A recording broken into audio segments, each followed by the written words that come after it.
Isang sitio sa Barangay Cablon na may mga spring resort ang aming pinuntahan ngayon. Hello mga ka-Feet and Wheels! Another day, another vlog. Tara! Palamig tayo dito sa sitio Limblisong. Ang sitio ay parte ng Barangay Cablon sa bayan ng Tupi, probinsya ng South Cotabato. Mula Jensan ay may around 45 minutes ang binahe namin. Sa National Highway kami dumaan at lumiko dito sa may Palcan Road na sakop ng Polomolok. Sementado ang daan at sa rutang ito ay tanaw na tanaw mo si Mount Matutom at ang taniman ng pinya. Liliko na tayo ngayon sa kaliwa at simula dito ay hindi na sementado ang daan. Mga around 3 kilometers lang naman. Medyo challenging lang ang daan dahil sa pakurbada at medyo paakyat. May iba namang ruta via Barangay Cablon. Di lang ako sure ha if sementado ba lahat ng madadaanan nyo doon.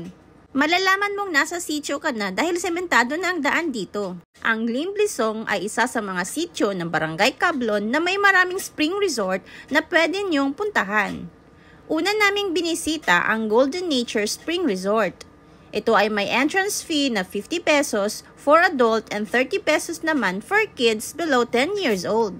May dalawang pool dito, isang malaki na medyo may kalaliman at isang maliit na mababaw na pwede para sa mga bata. Maganda ang ambience in fairness at mura lang din ang cottage dito. Ang sunod naman naming pinuntahan ang Limoncito Limblisong Spring Resort.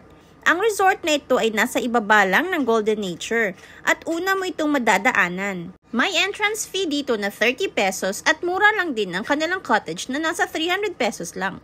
Kung dalawa lang kayo, may payong na 150 pesos lang. Lalakad lang tayo ng ilang metro papunta sa paliguan at mga cottages. Okay din ang ambience ng lugar dahil hindi direkta sa init at maraming nakapalibot na puno.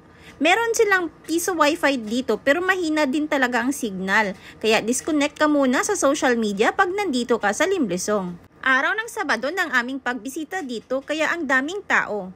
Maliit lang ang kanilang paliguan dito ha pero kung titingnan mo ito sa itaas ay parang malaki. Simple lang ang resort kaya huwag taasan ng expectation. Dito kami nagtagal dahil nakiparty kami sa ating ka-Feet and Wheels. Free-flowing ang tubig at malamig kaya perfect sa mainit na panahon. May maliit na artificial waterfalls dito na pwede mo ding liguan.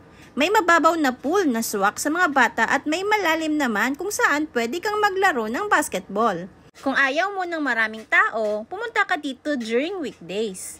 Badang alas 3 na nga ng hapon nang kami ay naligo dahil syempre takot sa init, sayang din ang kutis. Char ka ayo.